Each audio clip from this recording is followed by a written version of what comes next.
அனைவருக்கும் இனிய காலை வணக்கம். இன்று ஜூன் மாதம் 21ஆம் தேதி 2025 சனிக்கிழமை. இன்று ஏகாதசி விரத நாள்.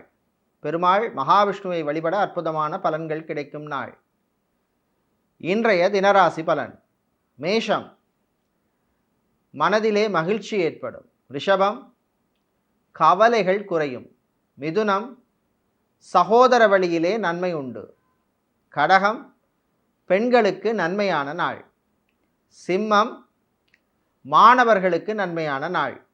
கன்னி, சந்திராஷ்டமம் இருப்பதனால் திடீர் விரயங்கள் செலவுகள் வந்து சேரும். துலாம், புது முயற்சியிலே முன்னேற்றம் உண்டு. விருச்சிகம், காதலில் வெற்றி. தனுசு, தம்பதிகளிடையே பிரச்சனை ஏற்படும். மகரம், பிரிந்தவர்கள் ஒன்று சேர்வார்கள். கும்பம், ஆரோக்கியத்திலே முன்னேற்றம் உண்டு. மீனம், வாழ்க்கை துணை வழியே சில பிரச்சனைகள் வந்து போகும்.